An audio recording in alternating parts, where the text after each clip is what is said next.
saya, Lisa Putri Utami Damaring SSTM dan KES sebagai dosen mengampu mata kuliah etika profesi kebidanan.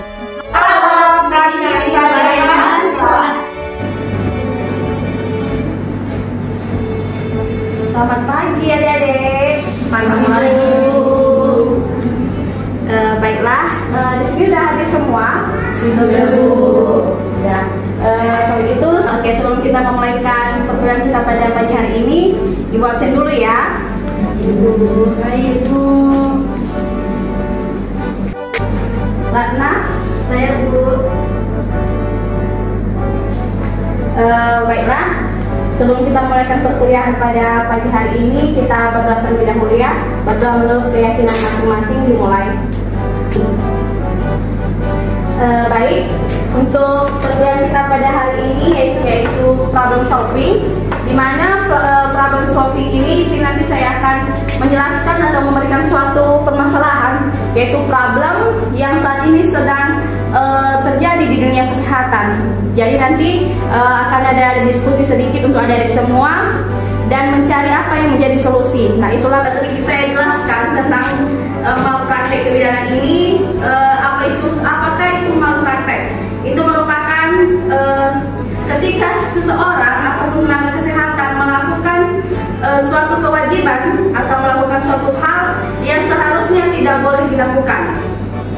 Nah, beberapa unsur-unsur dari malpraktek ini itu misalnya ada seperti kelalaian, kemudian kesalahan dalam bertindak, kemudian unsur pelanggaran dan kesenjangan. Kemudian untuk jenis dari malpraktek ini ada malpraktek medik, etik, dan juga malpraktek yuridis. Nah, dari ketiga jenis ini sering terjadi di lapangan dalam praktek tenaga kesehatan, baik itu di rumah sakit dan lain sebagainya.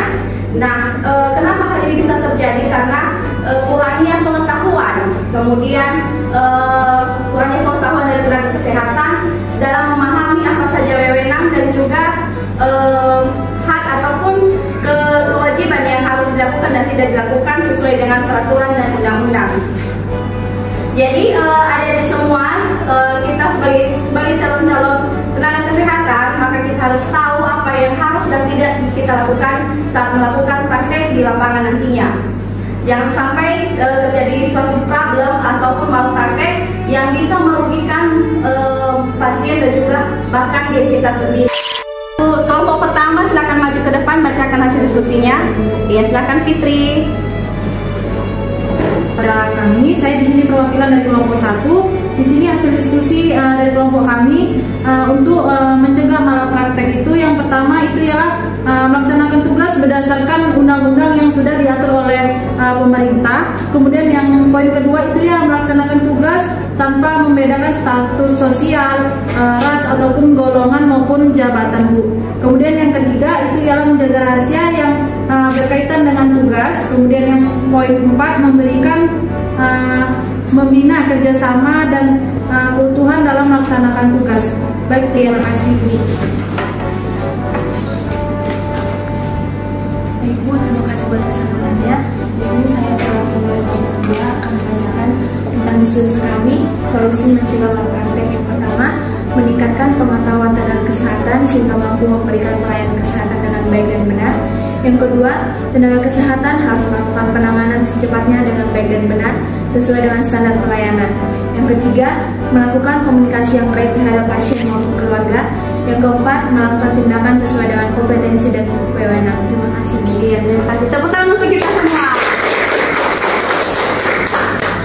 Sudah maju masing-masing menyebutkan hasil diskusi. Tadi sudah saya jelaskan juga apa saja itu malpraktek, kemudian unsur-unsurnya, dan kelompok juga sudah menyampaikan solusi menurut masing-masing. Nah, jadi kita simpulkan bahwa malpraktek itu suatu kegiatan ataupun suatu tindakan yang dilakukan oleh seseorang yang seharusnya tidak boleh dilakukan ataupun tidak boleh diperbuat yang bisa melanggar peraturan.